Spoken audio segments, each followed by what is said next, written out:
Welcome, everyone, to the first Smark Out Moment Smack Talk podcast of 2023. You know what that means. We're going to be getting into the one to watch for the year. I'm your host, as always, Tony Mango. Joining me, as always, are Callum Wiggins.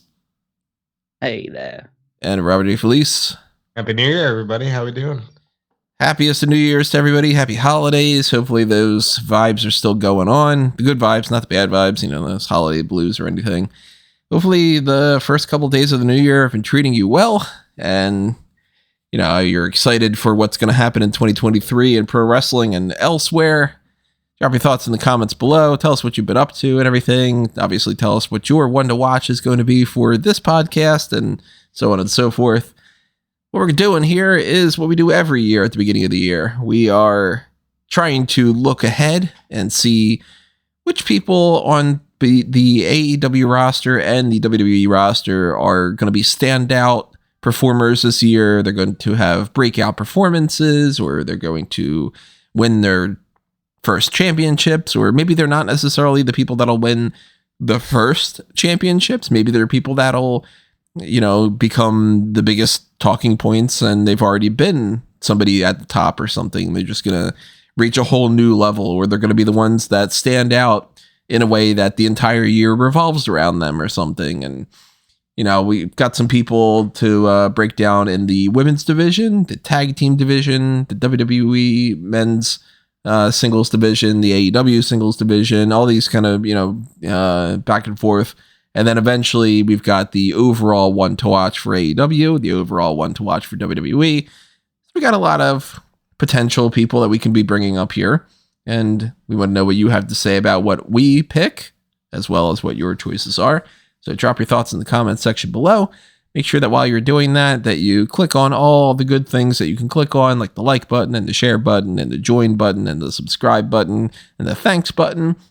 The join button, by the way, is the same thing as the Patreon. I definitely recommend joining on the channel membership as opposed to just switching over to the Patreon. But either or, you still get access to the Darkcast and everything like that. Still potentially going to change that up around a little bit, but we'll get into that another time.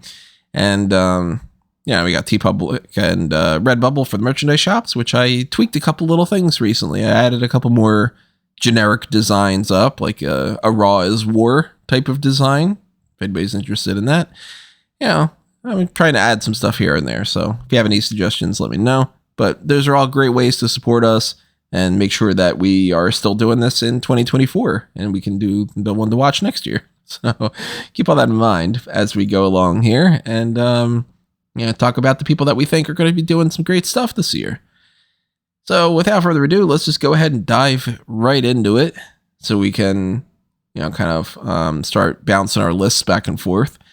Let's start off with the women's division for, let's say, AEW, because that is one of those divisions that definitely needs some breakout people here and there. And I typically do this, so, I'm kind of following in the footsteps of what I did before, but I've got around like my top 5 and then my overall pick for each one of these categories. I didn't tell these guys that they needed to do that, but, it's, people in mind that I kind of want to talk about, and they might have the same people, so stop me if this is your pick. These are my top 5 that I'm going for the AEW women's division.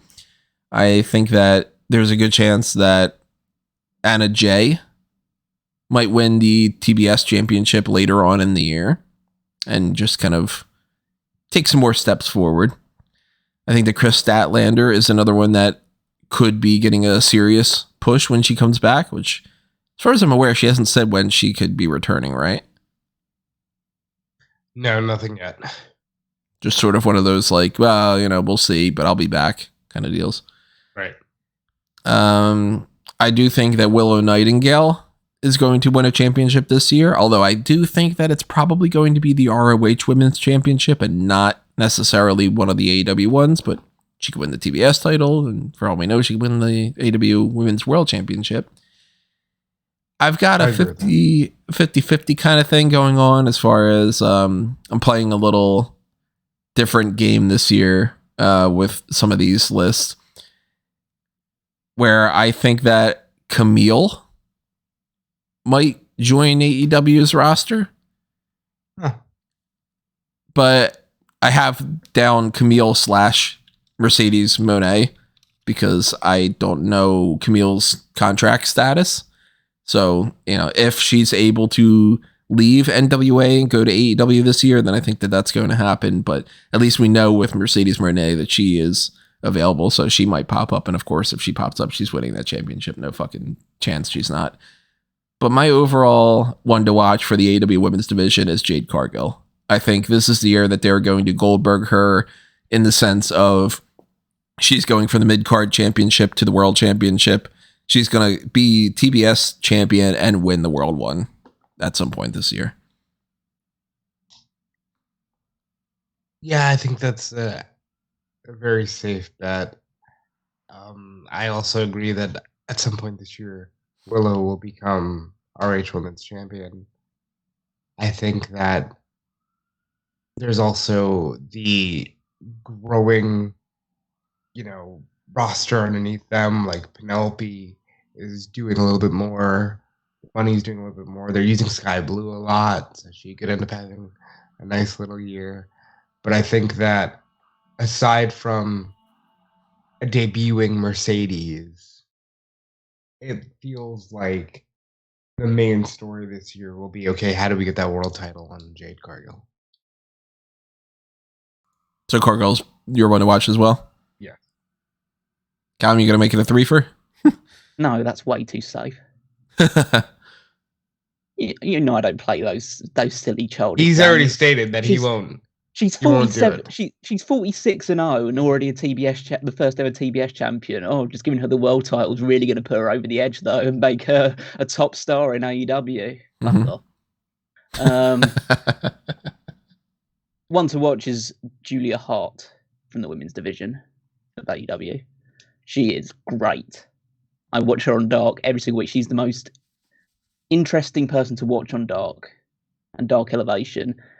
She doesn't have very long matches, but that's a good thing because she just beats people up for 2 or 3 minutes, puts them in her awesome submission, and they tap out.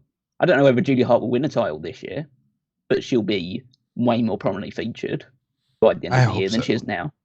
She's great. She's outside of the obvious ones, like, Jade Cargill probably will be pushed towards the world title picture. Can't really say Jamie Hayter because she is the women's champion, but like she's going to have a banner year as well. And Soraya could be the next women's champion if they decide to go in that direction. And you got your like Mercedes Moné if she does debut. And I agree about William Nightingale. She'll definitely win the Ring of Honor Women's Championship. If I'm just going to go out there and do what I usually do of just putting someone who is definitely like further down the card right now and someone that I think will be in a much more prominent position by the end of the year, it's Julia Hart. Hands down. I don't watch Dark, so I don't, that's, she's lost on me with that, but I know that I liked her when I was watching her before and I was, kind of, on board with that. So I totally get why you don't, but sometimes Dark does give you a gem of like, oh, cool. These people are actually really improving. Dark is almost all gems nowadays. Like I just watch it just like, okay, I'm going to watch this Julia Hart match. I'm going to enjoy it. I'm going to watch Emi Sakura wrestle, and that's great because Emi Sakura is great, and she just doesn't get any time on Dynamite or Rampage. This week's one had Chris Daniels versus it's Christopher Daniels versus Brian Pillman or something. Brian Pillman Jr. Oh. Yeah, Brian Pillman Jr. And so they're actually getting some decent matches on here, and you've got the Workhorse Men versus Top Flight. They actually put some good stuff together. It's very, very little of the outside of things that involve Marina Shafir is actually bad on AEW Dark these days. You don't know her. Somebody to pay attention to then for sure. Let's switch over to the AEW or to the WWE women's division. Again, with all these lists, stop me if they're your main talking point. Runner-ups for me are 3 people from NXT: Nikita Lyons, Tiffany Stratton, and Zoe Stark. I think that those are 3 future title winners. I think that there's a good chance that Zoe Stark is the next women's champion that beats Roxanne Perez, and then Nikita is the one that beats Zoe Stark. I think Stratton, when she is back in action, has a good chance to level up quite a bit. For some reason, I got a feeling that she's going to win the tag team titles. I don't know who if, but it's just one of those nagging little thoughts that I've had. I think you still do need to watch out for Bianca Belair, even though she is already at the top. I think that maybe she might end up having another really good year, although I expect her to probably lose her Raw Women's Championship at some point, probably WrestleMania or so. But I'm going to go with Raquel Rodriguez. And maybe it's just the Charlotte Flair thing popping back up and all, but I had thought for a little while there a couple months ago that they were going to go with Charlotte Flair against Raquel Rodriguez. Then it seemed like that wasn't going to be the case because they put the belt back on Ronda Rousey and everything. And now that Charlotte Flair won the championship from Ronda Rousey, I'm wondering if maybe there is something to that. So part of me thinks Raquel's going to end up beating somebody for that Raw or SmackDown Women's Championship this year. So I'm going to go with Raquel. I think that this is not my one to watch, but I think that we might be seeing the last full year of Charlotte Flair's career. There's something about the way that the last few years have played out for her. And I think maybe it's also the jitters of, Sasha's gone. And I'm really looking at Charlotte Flair as like one to enjoy while she's still here. And I think that this could be a really strong year for her after she took most of last year off. But I am focusing in on the NXT world. And I have two main ones. First of all, Thea Hale, I've explained that I think she's the best part of the show. And it looks like she could get more airtime this year, which would be good. Girl fight. But my one to watch is Sol Ruca. Huh. This girl's good. I think that, had she come in at the start of 2.0, she'd be the champion right now. There's something about her. I think that she's really, really fun to watch. She has a presence that feels like, any promoter would put this at the top of their card if you're just looking at it from a visual perspective. And that slingshot cutter that she does, she nails it perfectly, and it's captivating the internet. And I think that she's got real room to grow and become the next top babyface on NXT. That's a good pick. I can get behind that pick. Before I make my choices, to give my suggested ones and make my final choice, I need to ask the guy who knows the guy with the scoops. Who is this mystery girl who they did a promo for on NXT? Yeah. The anonymous girl? Yeah. Oh, is that supposed to be the same one? Not the anonymous one, the other one that they had some sort of small video package for. The one that's going to pop up next week for the New Year thing. So for a while, people were thinking that was Stratton. But I think if it's not her, I think it's Lola. Yeah, I thought it was Lola Vice as well. Yeah, I think it might be Lola Vice.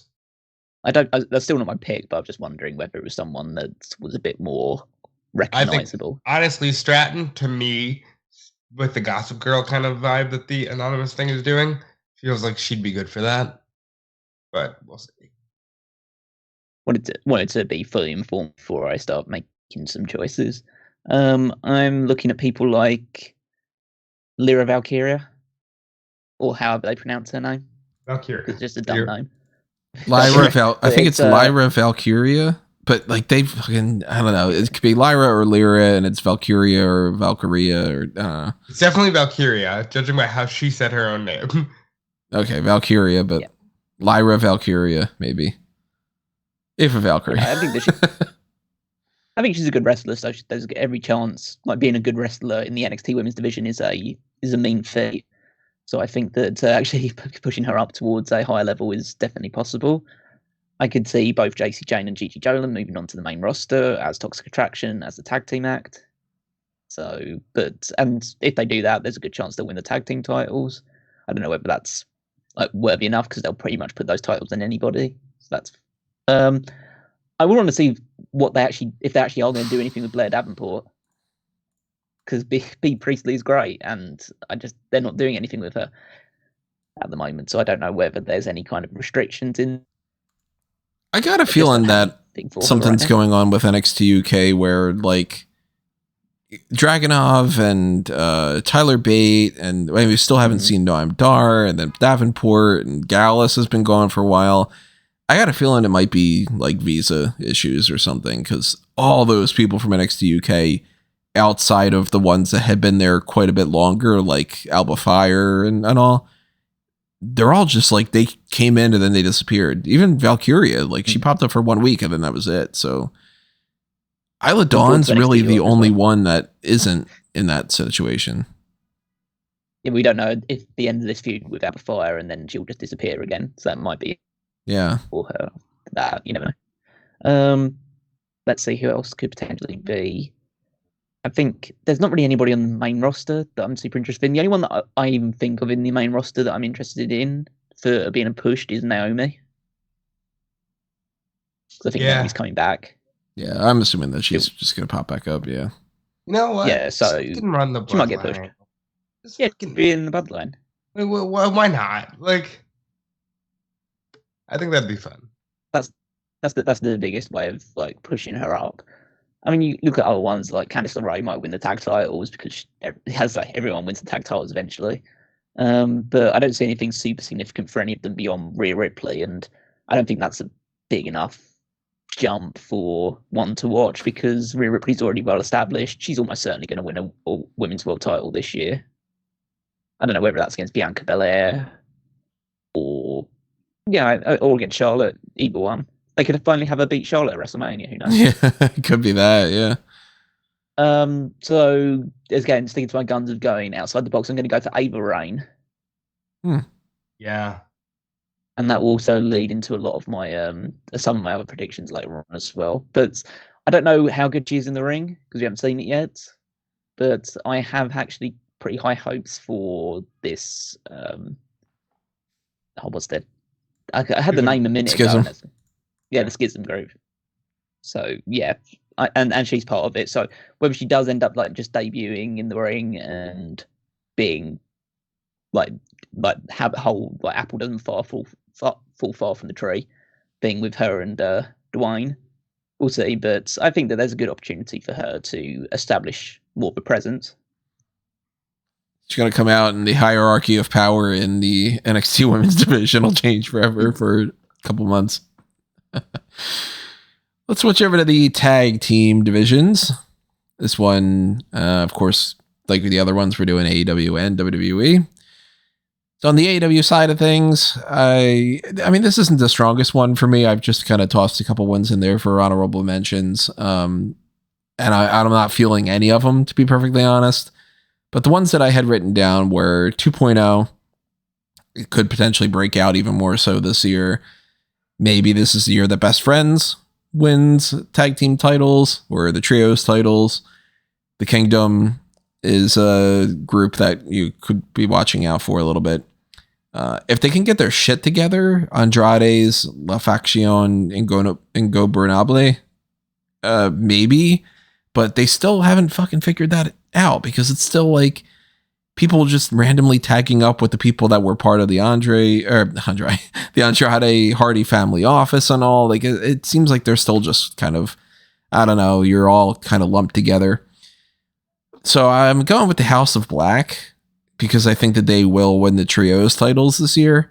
But I think that this is like the absolute weakest out of every one of these different sections for me. I'm not feeling anything strong whatsoever in the tag team division in AEW. It was just weird because typically that's one of their strengths. I think there's a lot to potentially watch out for because Pillman and Brock Anderson just formed a team officially, and I hope that they do something with them. I think they deserve it. Private Party is overdue for gold. I hope they get it in either AEW or Ring of Honor. Top Flight is overdue. But this is a dark pick. I'm gonna go out here and say On AEW Dark?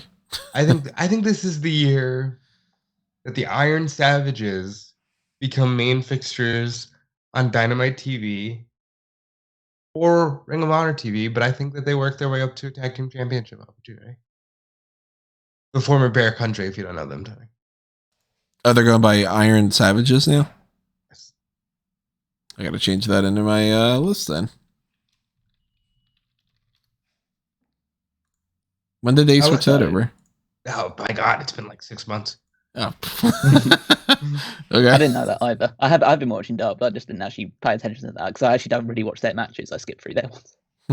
Is it just the two of them, or is it? They're just Bronson and Boulder. They're not Bear Bronson and Bear Boulder, and they have a manager now, but who's their manager? He doesn't always show up. I think his name is like JT Davidson or something. He doesn't always show up, but I would really like to see them make it because they were around. Remember, weren't they in like that Godzilla King Kong match with the Jurassic Express? Yeah, they've been around for a while, and I'd like to see them get some big notoriety. I will say this: here's my long shot pick. I think the Kingdom will be in a major feud by the time we're doing this podcast in 2 weeks. I think. Yeah. Go ahead.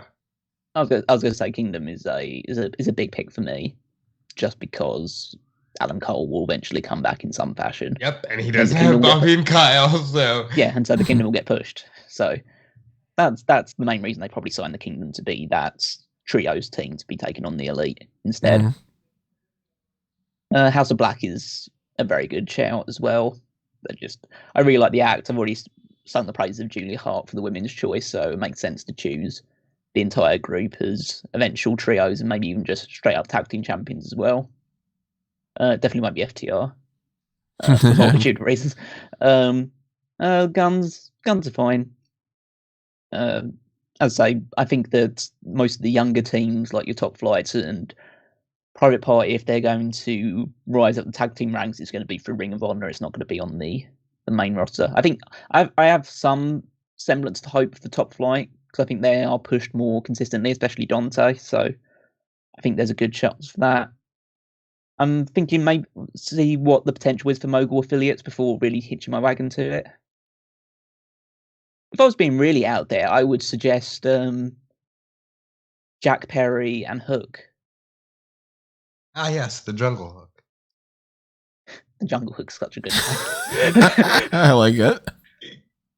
Because I think that I don't think that either of them can win major singles gold this year on their own. The highest they could probably win is the TNT Championship. But so neither of them is going to win the world title this year. And I think that at least in the interim period, like maybe the first 6 months of the year, they could be a really good tag team. And because I think they're both super over. And I think that actually, especially with Jungle Boy being a good hot tag guy and Hook being somewhat inexperienced, it might be more sensible to put them in a tag team for the time being. Let's see, but I think that overall I'm probably going to echo Tony and go with the House of Black. I think this is the year to put them in the trios, just have them dominate that for a while. And I just don't see any other tag teams really getting super elevated beyond that point, or at least nothing consistent who isn't already a top tag team right now, like the Acclaimed or Death Triangle or the Elite. So yeah, I'll go with House of Black. Yeah, like when you look at something like the Acclaimed, they hit their peak last year. And they're gonna probably hold those tag team titles for quite a bit into 2023, but I don't think anything that they're going to do this year is going to match what they did when they won those titles for the first time. So for anybody that's wondering, like, why are the Acclaimed on here? Like, they're fantastic and everything, but we're talking about people that are going to like do something different or level up in a different type of way or whatever.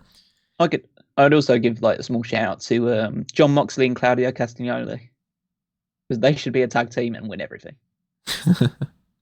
Just everything. I think that was the one misstep of the Blackpool Combat Club, that we didn't just get Moxley and Bryan kill everybody on the roster. I was looking forward to that. Are they even still Blackpool Combat Club anymore, or are they just a group of people that are hanging around each other without a name? They're still. Three of them, yeah. Well, Bryan's not there for some reason, but the other three, they're still BCC. Well, yeah, Bryan's too focused on MJF right now, and the other three are still doing stuff together. So, Well, on the WWE side of the tag team division, I think that the Creed brothers are still a team to watch out for, especially if they come up to the main roster this year. There's a chance they can stick in NXT and win the tag team division titles there again. But I think Indus Sher is definitely a team that's going to win those NXT tag team titles at some point. I kind of thought that maybe they would have won that from the New Day on that January 18th show that had been pitched from the India, whatever they would have, Superstar Spectacle or something, if they wanted to call it something different. But that's not happening right now. It's going to be pushed off to another point of the year. So maybe we get Indus Sher against the New Day just on something after Vengeance Day or so. But I think that they are going to win those titles. I think Pretty Deadly is going up to the main roster this year, and that they should definitely be a tag team to watch out for because they're a lot of fun. Still banking on Kevin Owens and Sami Zayn winning those titles from the Usos at WrestleMania. Maybe it won't go that way. Maybe it will. But until we get something that points in the opposite direction, I'm going to hang my hat on that prediction. But here's a prediction for you. My one to watch in the tag team division at WWE for this year is The Revival. I think FTR not only losing those 3 sets of tag team titles in a month, but having their issues with being pro CM Punk in an environment that is very anti CM Punk right now in AEW. Their deal is up in April, if I'm remembering correctly.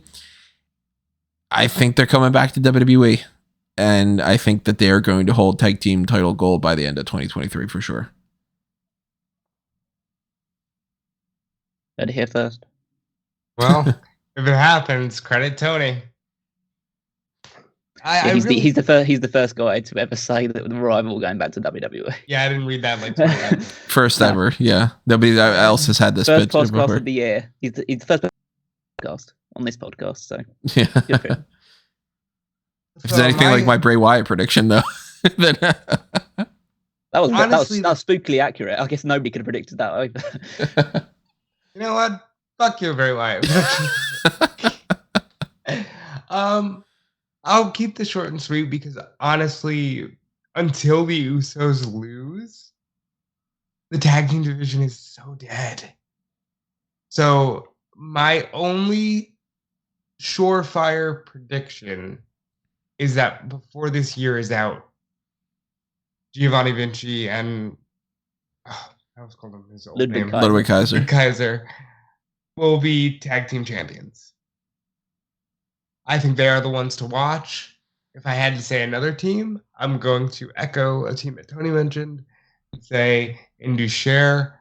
I think there is a chance they could beat the New Day at Vengeance Day and then take those titles to whenever they go to India. But my one to watch will be Imperium, but specifically the tag team too. Firstly, I want to update my women's pick for the WWE one because I've decided that the name that I missed, Ivy Nile instead. I'm going for Ivy Nile. That's a good pick. I just think that they've put a lot of focus on the Creed brothers for the Diamond Mine, so I think this will be the year that she actually develops some prominence. I think they want to protect her at the very least. So yeah, I want to update that just because she's actually wrestled and Nate Ryan hasn't, so I don't want to put that much of a risk on it. Tag teams. I like Malik Blade and Idris Enofi. I think they've got a lot of charisma, but I just don't see them winning anything significant. Indus Sher's, yeah, they'll probably win the NXT tag titles. Pretty Deadly is a really big one. I'm surprised that no one said Kevin Owens and Sami Zayn. Well, he mentioned that. Yeah, I did. Yeah. Oh yeah. But haven't actually gone for them, I guess, is the thing. Because it feels like it's the obvious pick for a lot of reasons. I'll back the trend by going for some women's picks. I think Asuka and Io Sky will be a tag team by the end of the year. That'd be nice. I can see that happening for sure. And Dakota Kai and Raquel Rodriguez. Wouldn't shock me. I'll just go back to that eventually. None of the other ones really stand out to me or anything that would be super special from the women's side of things, unless I can't see anything else going too major. Maybe Ronda Rousey and Shayna Baszler. They decided to just switch that up and decide, okay, well, they're just going to be a tag team, and we've moved past Ronda being in the world title picture. She's just going to be a tag team champion instead.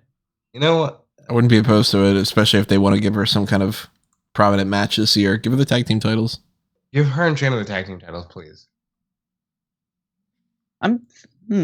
Again, I'm just looking at some tag teams that I could make as well as ones that already exist. The one that's immediately springing to mind is Dragon Lee and Angel Garza.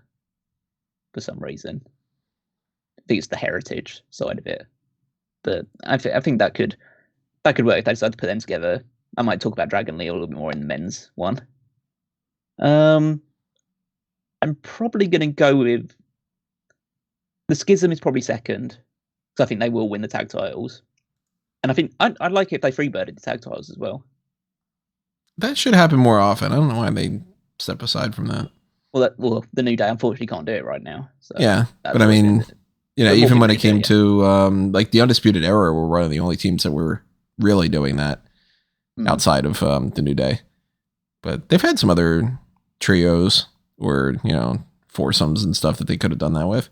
I wouldn't be opposed to seeing like the Usos and Solo Sikoa team up at some point and be like, all right, tag team titles are on the line. It's a 3-on-3 match or something, But barring that, I'm going to go for the Hurt Business. Oh, that's a good one. They were teasing that this week, weren't they? Yep.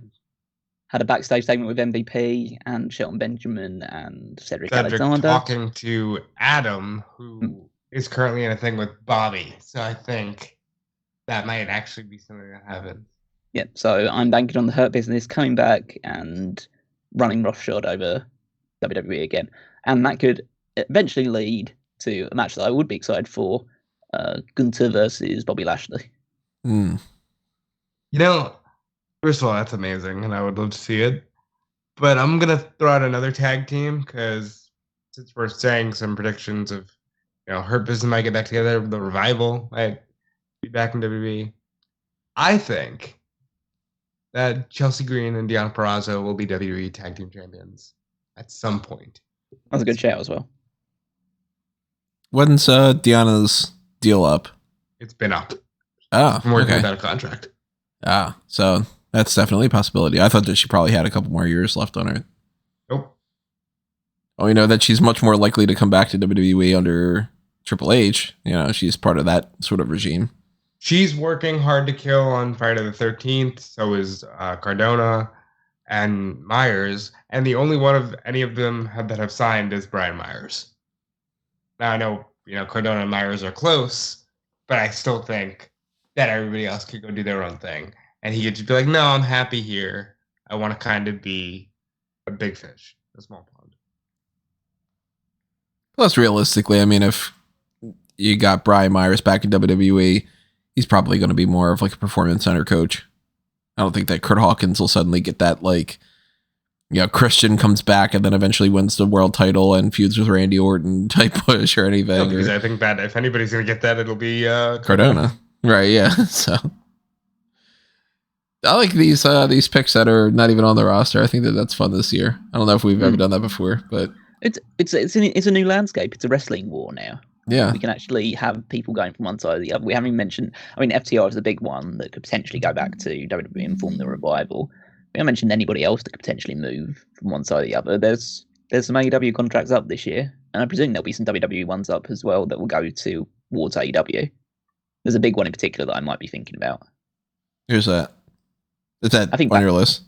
No, because it was a women's one. Because that's what I didn't say because I thought it was a bit too out there. But I think Bayley will leave WWE when her contract's up. Huh. She was possibility. She was at New Japan show. She was there last night. Yeah. Oh, she was. Yeah. And they took a picture backstage of the Been The in row. Mercedes Moné and FTR and Bailey backstage. Hmm. I think that she'll want to join whatever Sasha's doing at some point. That doesn't necessarily mean she'll go to AEW, but it means that I don't think she'll be in WWE beyond her current contract. Anybody know when her contract is over? No clue. No. Well, I mean, that's definitely at least one to watch out for in that capacity. You know what? And while we're here, Dana Brooke's still not doing much on the roster. Emma's back. Put them together. That's what we're tag team. They'll be like, hey, remember this tag team that was there for like 4 months in NXT like 7 years ago? Whatever. Let's go to the AEW and WWE men's divisions. On the AEW side of things, my runners up are Daniel Garcia. Still think that they might come back around to the push that should have happened in 2022 that they decided to stumble on and then fucking lose all their steam for. Wondering if they're realizing that yet or if they are still going to take a little bit more time. But man, they missed that opportunity with that Jericho feud. I think they'll come back around though. I think that Dante Martin is still somebody to watch out for, that they consistently push, and he has wrestled more matches than even Jungle Boy. So they are definitely hitching their wagon to Dante Martin in a lot of ways. I think that he might be like a dark horse pick to win the TNT championship this year. I would put some stock in Powerhouse Hobbs winning that TNT championship in 2023. My outsider pick is Juice Robinson. I do expect him to eventually sign with AEW and or Ring of Honor and to become. He has already signed, yes. He signed with which one? Signed with AEW. He's definitely signed. Like they didn't give him the graphic, right? No, they never gave him the graphic. But when he had the match against Joe, Excalibur said newly signed to AEW. Oh, okay, so yeah, he's going to win some kind of championship this year, I think. But I'm ultimately going to go with a safe pick and say Ricky Starks is going to win at least the TNT championship this year. I don't think anybody's going to win the world championship from MJF. So it's like, that's kind of the peak to me is like, all right, are you going to win the mid card belt? I think that is a very safe pick. And I first of all, I agree with it. I think Ricky is set to have a really breakout year. I also want to say that I think this is the year that Darby Allin headlines a pay-per-view. He can't beat MJF, kind of like Tony just said, but I think he definitely headlines one of the pay-per-views against MJF for the world title. But overall, and I am the guy that works with the guy with the scoop, so you think I might be smarter than this, but fuck being smart. I am going to say CM Punk is my one to watch in AEW. I don't think he's done yet. I just don't. He's been way too open about everything, and for God's sake, he even responded to a headline from Dax saying, oh, find a way to make it work, saying, duh. So clearly he's at least open to the idea of making it work. I think it falls in the camp of AEW and whether or not Tony wants to work with him. Because I know there's also the reports that like Jericho and other people said, we will make sure that he's never back. But I think CM Punk's in AEW by All Out season. That's my one to watch for AEW this year. If I'm wrong, so what? Yeah, I don't got any money on this. Yeah. Well, that's where you're wrong, because all the Patreon donations. No, I'm just kidding. Like you'd share the money. No, I'm joking. You've already mentioned most of the people that I think are the standout ones. You've got Powerhouse Hobbs is a really big choice, and so is Ricky Starks. They're both. I mean, Ricky Starks is solo, but I would ideally want Ricky Starks to be the guy to beat MJF. I think he's that good that you should build it around him being closely tied to MJF, but not facing him until I'd do it. Winter is coming, 2023. 1 year exactly after, and you have him be the last person to challenge MJF and beat him for the title. It does be a nice little rounded story. But some more outsider picks. Bandido. I think Bandido should be either All Atlantic or a Ring of Honor World Champion this year. Speaking of All Atlantic Champion, Konosuke Takeshita. Yeah, he was somebody that to win gold this year. I almost put him on my list. Yeah, he needs to win a title this year. He's too over to not win a title. I think Keith Lee could be main eventer now that he's separated from Swerve, but also Swerve could also be a top main event guy. I think Swerve could definitely be a TNT champion by the end of the year. I think, even though I'm not so much in favour of the cronies that he's got, he's the star of that group, so I think that there's a good chance he'll be pushed up. It really depends on what they decide to do with the Dark Order, but I really want John Silver to do something. So, whether it is with Dark Order or on his own, I would like to see. I don't know if he could win something, but I'd be all in favour for it. He'd be a cool choice to just be like, look, we're doing an outsider thing here a little bit, but to give him like the All Atlantic Championship. Trying to think if there's anybody that I'm aware of that may go to AEW this year, but nothing's immediately springing to mind in terms of someone moving over. The one that I had in my head is, and this is a really outside thing, but Osprey. And I don't know when his contract's up. I know. I think I've said that he signed a contract. He signed like a 5-year contract nearly 5 years ago. No, it's coming. Yeah, it's coming. He's already said he has offers. Yeah. From places. That'd be cool. Yeah. So I think, and also if they have already a pre-built relationship with New Japan, then it doesn't really affect him too much if he decides that he wants to try out America for a while. And I think AEW would be the destination for him. Yeah, the likelihood that he's got this New Japan AEW Forbidden Door type connection, and then he's just like, yeah, I'm going to pop up in WWE is very, very unlikely. I don't think people should overlook Wardlow either as a guy that could potentially beat MJF because of the inbuilt history there as well. I can see it. I think that's more of a 2024 thing. It could be. Yeah. The Wardlow of 2024. Rather than the War of the betting Wardlow of 2024. Yeah. I think that's part of the reason why they cut his hair. I think it's all part of like getting him more main event ready. If it was my heart more than my head, I would say Kyle O'Reilly. But that's very much in the mindset of he's going to be back at some point. I don't know whether that's going to happen. So, side note, that's why I did not pick Adam Cole, because until I see him, I'm not going to hype myself up too much. No, that's probably fair. I think out of the choices that I've named so far, even though I am very much on the Ricky Starks train, just to be different and actually name this person as the one to watch, I think he deserves it, is Powerhouse Hobbs. I think there must be something to this Book of Hobbs stuff they're doing. I agree. So my one was Ricky Starks. Rob's was CM Punk, and then Callum's is Powerhouse Hobbs. Mm-hmm. On the WWE side of things, I think that these are all fucking safe picks. So look, if you're expecting something super crazy to me, it's only one out of the 5. But Braun Breaker, Carmelo Hayes, yeah, of course. I do think that Gunther is going to have a very good year this year. So he is on my list instead of just going with Grayson Waller and making that a trifecta of those 3. My main pick is the fucking safe pick. It's Cody Rhodes. But the more interesting one that I have is my 5th, not even in the company, but I still somebody to watch out for, is Nick Aldis. I think he's popping up at the Royal Rumble.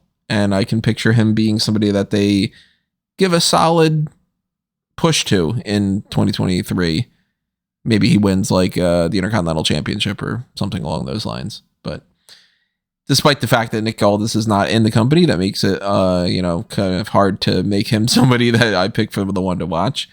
So I am going to go Cody Rhodes because, look, I mean, it's somehow looking more likely right now that Cody Rhodes is going to beat Roman Reigns at WrestleMania than The Rock is. And it's like, I don't know what's going on with The Rock.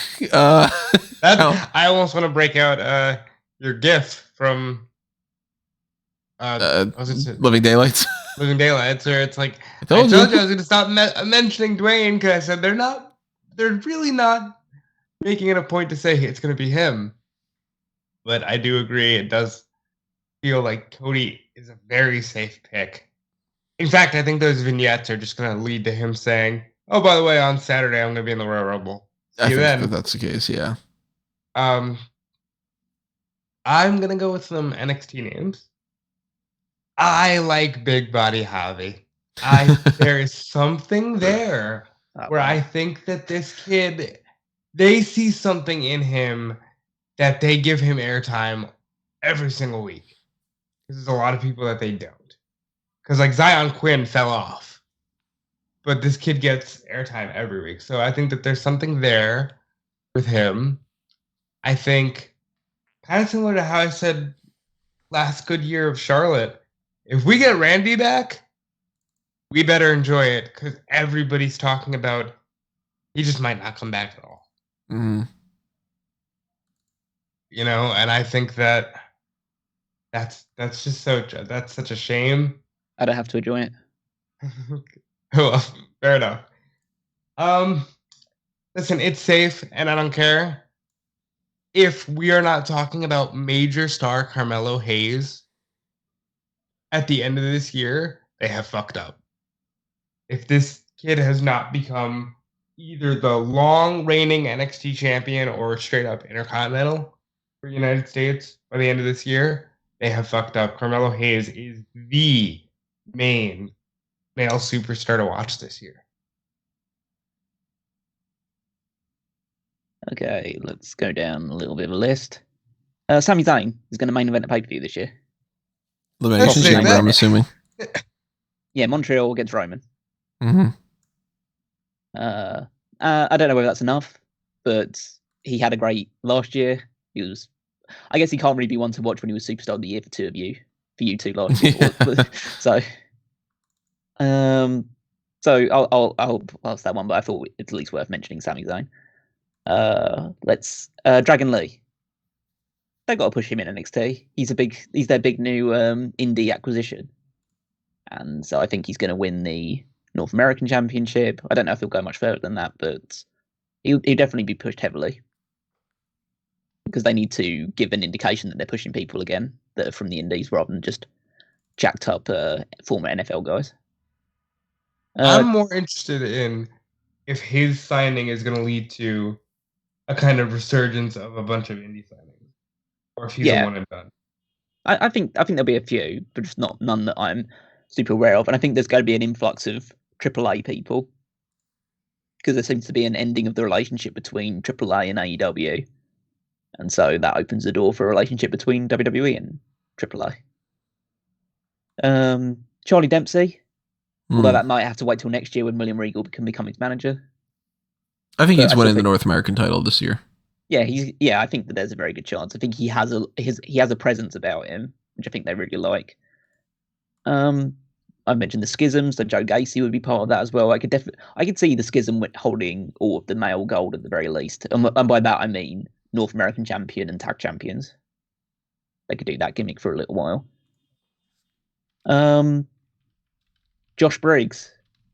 Yeah, I think they'll break up this year, and with Brooks Jensen going heel, and I think this is a good opportunity for Josh Briggs to build up a reputation on his own. I'm only going through my NXT picks right now because my big NXT pick is actually not Carmelo Hayes, even though that's I didn't want to pick him because it's safe, and I don't play safe. I'm going to go for Julius Creed on his own,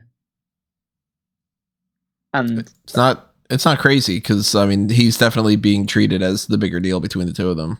Yeah, and I really, really like him in the ring. I think that he's very solid. He's tall. He's athletic. I think that if they do make Carmelo Hayes the next NXT champion, I think he's the guy that beats Carmelo Hayes for the title. I can see it. That would be my NXT pick. Going on to the main roster, you're looking at I'd say they've got to. They don't have to, but surely they'll do something with Santos Escobar this year. I hope so. Because from the Bloodline, the most interesting one outside of Sami Zayn is Solo Sikoa. because he's the only guy from the Bloodline that hasn't won a title yet. Outside of that, really, I guess he doesn't really count because that North American title reign didn't count really. So I don't know. Dominic Mysterio, if they decide to go in that route, same way with Bronson Reed. Oh, actually, another one for NXT I was going to mention is I think Grayson Waller's getting called up and he's going to become the Miz's sidekick. He's and then the eventually perfect replace, one. and then eventually replace the Miz. Like just kind of. He'll be the Miz on TV, and the Miz will be like he'll still be there, but he won't be as prominently featured. He'll be like Grayson Waller is the new Miz, and the Miz has to be something slightly different. Like he'll have the talk show and do all the stuff, and he'll be on TV all the time. Other ones, I'm thinking. I mean, Logan Paul will be back at some point. Yeah. I assume Logan Paul will win a title this year. I just don't know which one. Cody's obvious. I'm trying to think of who else. Do I go with the wild one or do I go with the slightly safer one? Wild. 2023, go with the wild one. Okay, wild one. Sammy Guevara. In WWE? Yep. I'm curious. Fill us in.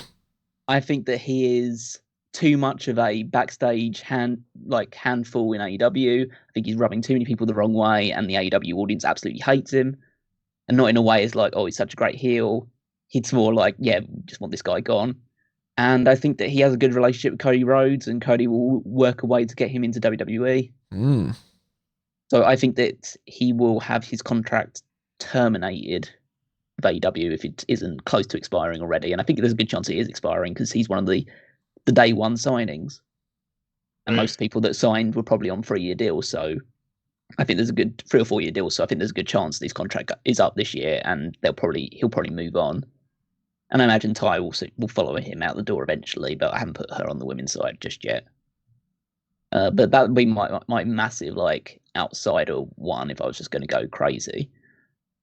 On the flip side of things, trying to think of which one, because I'm trying to think it's probably one of the ones that I've already said, and I'm trying to think which one I want to go with.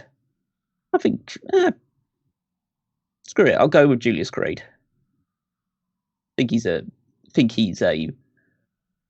to be a big deal in the future, and I don't know. I think that they're still going to probably win the tag titles as well, but I think he'll establish himself as the guy from Diamond Mine, like be a guy who both wrestles at a tag team with Brutus, but then also elevates himself up into singles competition and winning singles titles. So yeah, I'll go with him. Can they run a vignette where Roddy is out of the hospital?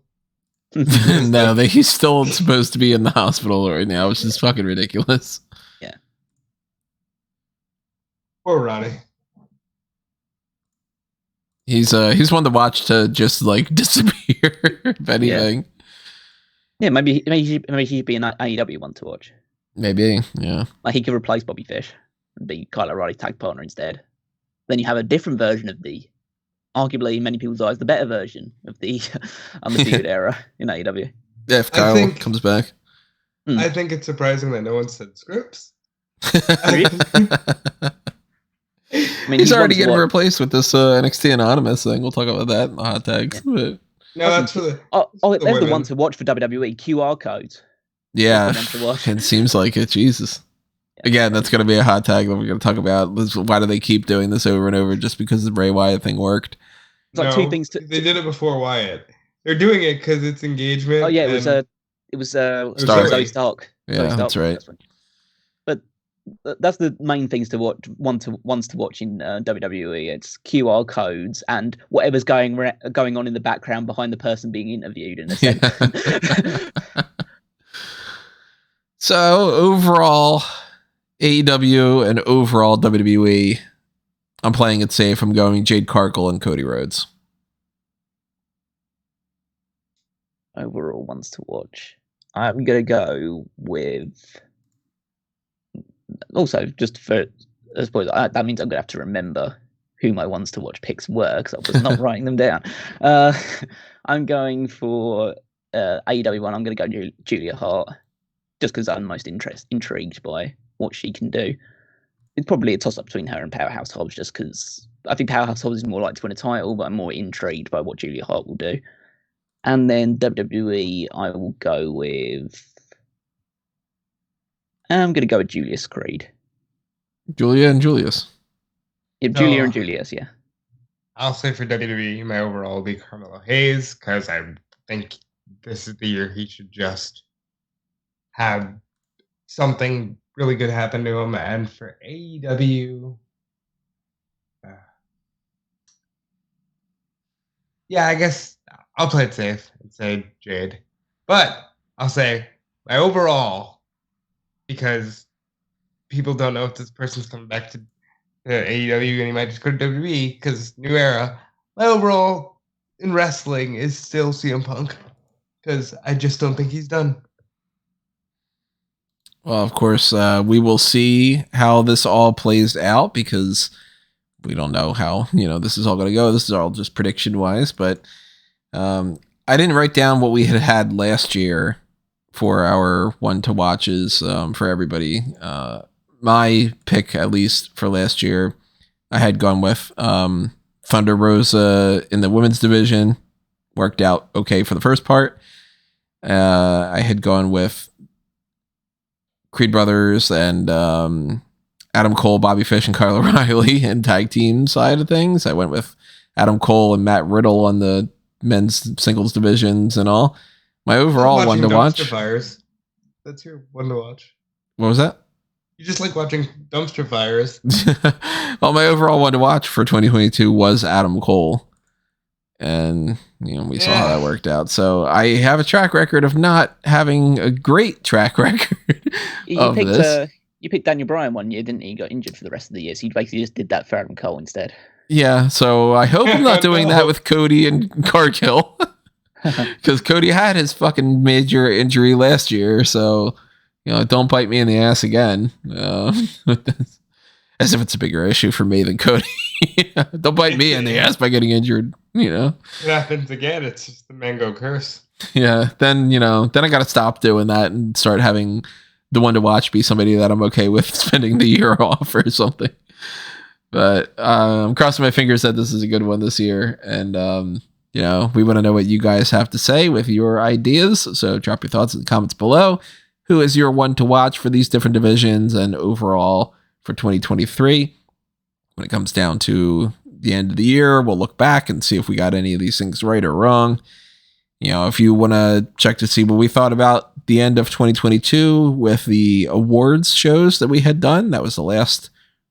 Well, I mean, it wasn't really the last thing. The last thing we did was the combo hot tags and end of the year recap. But, the last gimmick thing before that was the end of the year awards. So go back and check that out if you did not already. And when it comes to things that are coming up next in the Smack Talk world and Smark Out moment and everything, we've got another episode of the Hot Tags coming up on Friday afternoon. And we're going to start rolling into Royal Rumble discussion starting next week, which could be any number of different things. One of the things that we're tossing around is to do a mock draft where we will pick 20 people and then randomly draft 30 people. And then we have to do something based off of this is your 50 people that you're working with. So you've got 20 that you can use on, or you have to pick out of that 50. You could rearrange based off of the randomizer or what you ended up doing. Maybe you do your 30-man Royal Rumble, and then the rest of them are the leftovers that you can figure out, like who's the world champion and all that the Royal Rumble winner will face. Kind of tweaking a little bit of this idea, starting to figure it out, but I think that might be something that we do either next week or the week after. We got the fan announce table for the Royal Rumble. I don't know which Royal Rumble we're going to watch yet, but if you have any suggestions, drop them in the comments below. I know 2004 was suggested before. I usually like to do things based off of like a 10, 20 type of year range, but we might have done 2003 before, and I honestly don't remember what 2013 was. Was that the Sheamus year? It's not the Sheamus year. It's the John Cena year. Yeah. And he eliminates Ryback. Second John Cena. It's the Ziggler starts it out and gets all the way to the end, except he can't actually win. Yeah, the one that Ryback should have won, and then yeah. And then she'll shock the Big Show, yeah. Maybe we don't watch the 2013. We've already done 1993, so I mean, we might not necessarily do it based off of the 2023 range. Have we done a look back on the one that Roman wins and everybody goes crazy? 2015? Yeah. I don't think so. But maybe be a fun one. Maybe with that one. As always, drop your thoughts in the comments below, and we'll take those thoughts into consideration. It's also the 30th year anniversary of Raw next week, right? They haven't said anything about it. It's kind of weird. Great. But maybe it's not next week. Maybe it's the week after. I have it written down as... Well, it's January 93, so it's definitely this month. Let's double check. Monday Night Raw debut was January 11th. So yeah, but they're doing it on January 23rd. That's so weird. And then they're doing NXT New Year's Evil the week after. They should have done it. So they're all over the place. But maybe we do something based off of that. I haven't thought of a damn thing to try to wrestle with the past. Monday Night Raw. Why would we talk about that? Raw match, like top rope list, Raw matches and moments. I would never be able to fucking make a full list of that. Well, it would only be based on your memory of Raw. Like, because we couldn't do all of them. Yeah. So, I don't know. We had some ideas, but, before you know it, we're going to end up being at the end of the month. And then we're going to be doing all the Royal Rumble stuff, which is my favorite time of the year. And, we'll be getting into maybe bringing back the Royal Rumble predictions contest. I thought that was fun that we used to do that in the past, and we haven't done anything with that in a while. So maybe we try to guess the 30 entrants again or something. I don't know. I want to have more fun this year. So trying to figure out some ideas of ways that we can bring back old concepts or rearrange things or just kind of, not have sirens blaring when I'm talking. Maybe that would be fun to have this year. Good luck. Yeah, I highly doubt it. I had a dream last night that the entirety of New York had a tsunami that was going to flood it all, and Spider-Man was trying to evacuate everybody. So maybe that I've been hearing this all night. I don't know.